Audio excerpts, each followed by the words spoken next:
All right, this is our research project. This is by me, Adam, George, and Michael. And me and Michael are going to be talking about COVID's impact on Sephora. Alrighty, so COVID's impact on Sephora was so detrimental that it had forced the company to close all of its retail stores, really straying away from an omni-channel experience and solely relying on their e-commerce market. In order to stay afloat, Sephora had to launch several online marketing campaigns and promotions to keep their products on the market. During these campaigns, Sephora launched new products and offered free shipping on all purchases, hoping to drive success with online orders to homes. Um, by doing this, it did attract an ROI with new returning loyalty, which we will discuss in the next slide.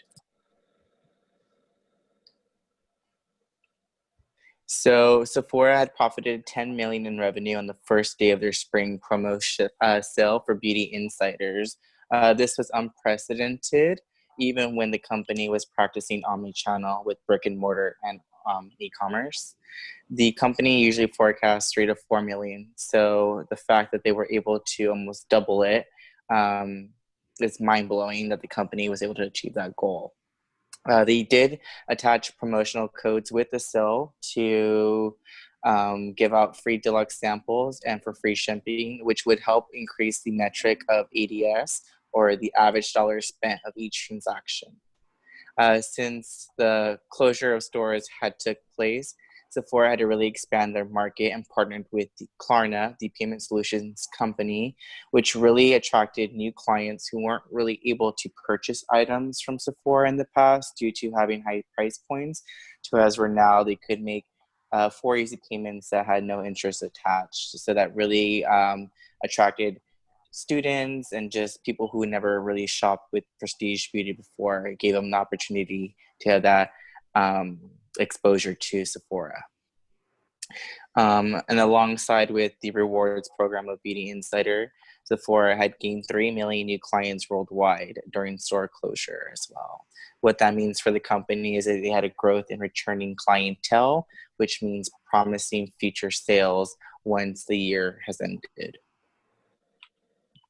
So let's talk about leading in technology. Sephora had invested in their technology when stores had reopened. This was an achievement for beauty advisors to no longer having to apply cosmetics onto people's skin anymore.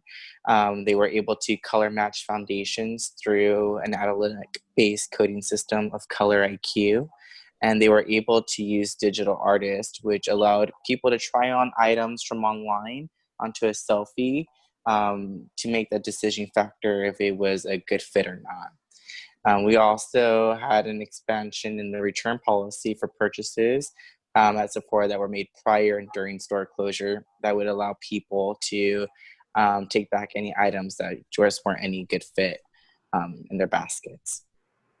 So next we'll be talking about the downfalls of restaurants due to COVID. When a company is losing money and shutting down more stores than it's opening, it's time to reevaluate their business model. Bankruptcy is usually a last resort, but sometimes an effective method if done correctly. There's a couple types of bankruptcies. Chapter 13, bankruptcy allows a business to repay its debt within 3 to 5 years and making a payment plan. Chapter 11 is more of liquidating their assets and as well as their liabilities in at the same time.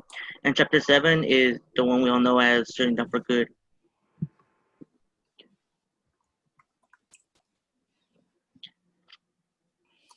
The parent company of Chuck E. Cheese filed for Chapter 11 bankruptcy back in June, and according to the Wall Street Journal, CEC Entertainment Incorporated was seeking a $200 million loan to finance and stay in business.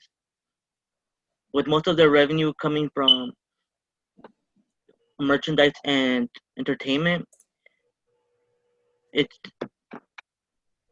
it's easy to see why this is such a big downfall for the company. On average, each Chuck E. Cheese location is about 11,500 square feet, so the upkeep from the utilities doesn't help the franchise. Along with the pandemic, there's a billion dollar debt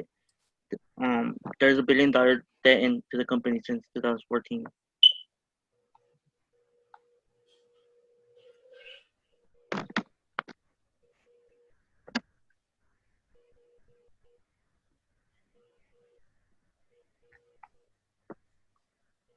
Good.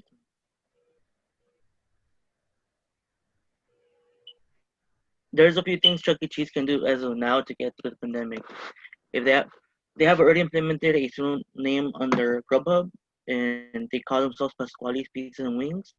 And another method will be to go smaller and get rid of some of their bigger locations. And this will lower the expenses significantly. SBA loans are another really helpful resource for businesses and one that Chuck E. Cheese has already applied for. And we're going to talk about the internet providers now and how it's been affected. So we're going to talk about a little bit of COVID-19's impact on internet providers.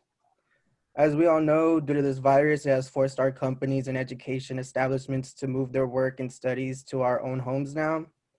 But because of this new norm, it's obvious that our daily usage of internet in our homes have gotten increasingly high, and sometimes to the point that for some of us, our internet seems to be running a little bit slower than usual. It was reported that between March of 2020 to May of 2020, traffic growth of internet usage has went up drastically high, with an average growth of 30% upstream traffic to an average of 20% downstream traffic amongst the top internet providers of the world. No one could have ever predicted our 2020 to end up this way. However, many internet providers had to prepare for the massive demand of usage for their networking services.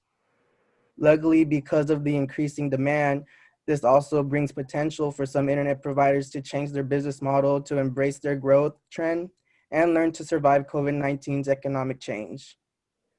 In the next slide, as you all know, we are specifically going to put a spotlight on Charter Communications, focusing more on Spectrum Internet. Now, as we all know, everyone is using a high amount of internet in the house, whether if you are streaming shows on Netflix or your relatives are in a Zoom meeting with their jobs or classmates. Internet is constantly running through your house.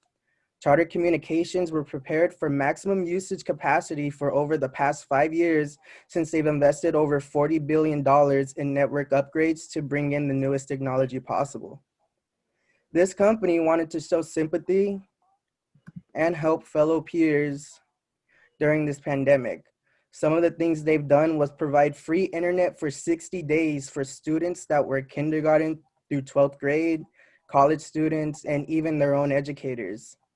They've also allowed connectivity upgrades for health facilities to keep our frontline medical staff secured. For their customers, they've showed support by not terminating their services to small residences or businesses who can't pay at the moment or adding late fees to their bills. And on this last slide, one of the current trends is people getting rid of their cable boxes now and focusing more on streaming services like Netflix and Hulu, because people are now majority of the time home. There has been a great increase in live viewers of primetime television recently, which gives hope to cable providers. Spectrum Internet sees this as an even greater opportunity to expand their business model by creating even more affordable bundles that will include their internet communications and cable all packaged in a generous price. This will hopefully keep their cable business side afloat for a while. Now, because of businesses forcing their employees to work remotely, there has been a great increase in the SD-WAN market that's alarming Spectrum Internet's interest. They have been trying this new network as a service trial, which is having companies actually pay for the employees' internet to work at their own homes.